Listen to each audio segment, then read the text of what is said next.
Hey YouTube, what's up? Good evening, happy 4th of July. Hope you're all doing well and welcome to my first ever video on YouTube. Today I wanted to do something I've never done before. I'm gonna go through my daily bias and a little bit of my plan on how I prepare myself throughout the day. There was one particular trade or I guess pair that kind of took my attention, and I just wanted to share, I guess, the idea that I had with everyone. So let's get actually started into the pair and the idea that I had. As you guys know, obviously 4th of July is a very low volume day. It's generally known as like a day where you should be trading. I completely agree. Unless there's like a really nice setup or the volume is actually a bit higher than expected, which I thought it could be just due to some Aussie volatility during Asia session or London session. As you can see on my screen, today we had the interest rate decision for the Aussie dollar, which went flat. It was 4.10%. So no major upsets or shift of the market due to that kind of being in line with the expectations of the analysts. That being said, obviously the Aussie and the New Zealand dollar were on my radar today just because of the low volatility on the US dollar, but also due to that potential shift in market if it did give an upset, which we didn't get. So pretty much throughout the day, it was quite a calm day. I didn't watch the market fully throughout the day. I've done some during the morning. Well, I watched the market during the morning and then did some analysis in the evening. But I guess the reason I want to bring up this pair is because it's a very interesting dynamic at the moment. It's a very interesting place for me. And I was looking to potentially long today, but I didn't actually get the fully displacements that I got. So I actually did get into a small trade, but I had to get out due to the low volume. And I kind of just want to show you exactly what I meant through that. Before I obviously go into the full chart, I kind of want to go through my daily process because it's quite unfamiliar to probably everyone. And I wanted to show you exactly how I kind of operate for my day throughout my day. So at the moment, as you can see, I've kind of put down all my pairs I'm looking at. I've ranked them on type of currency and obviously on kind of interest that I see.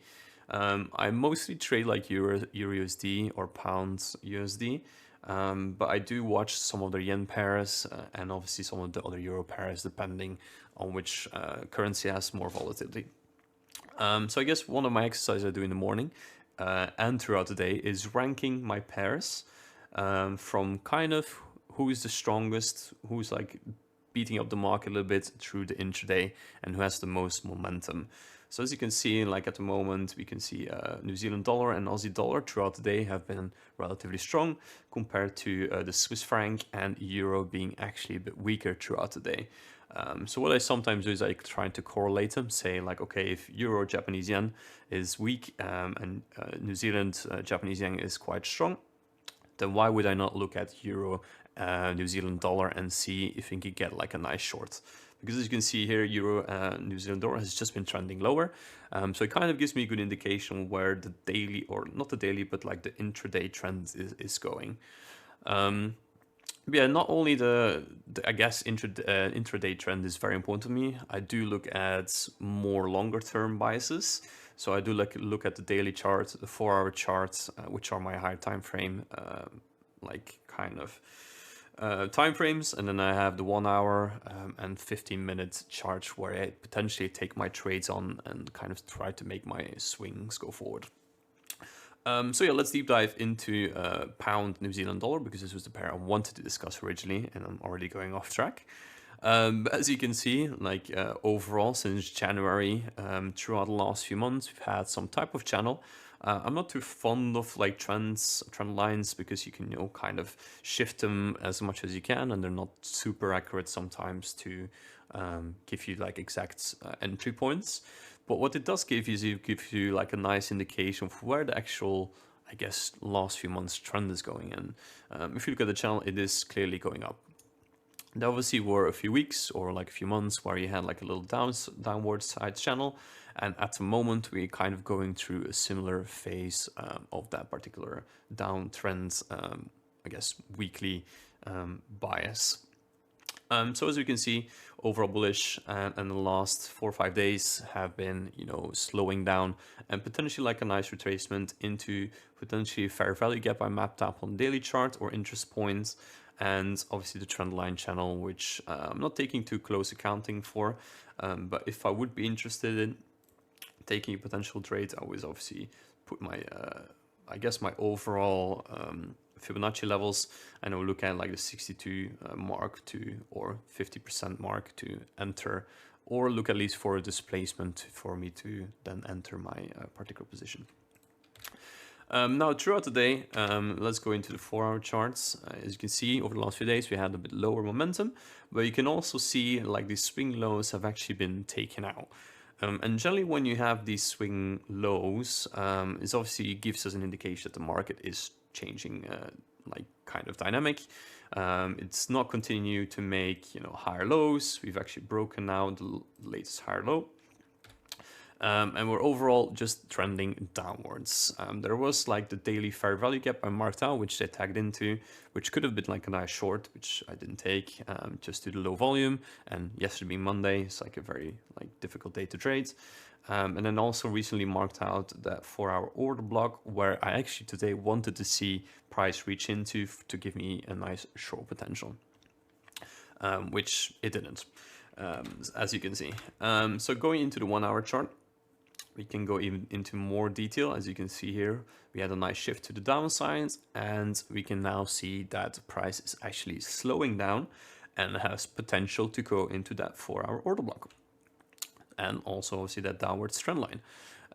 So if you think about the daily trends, right, we're still in a bullish overall monthly trend.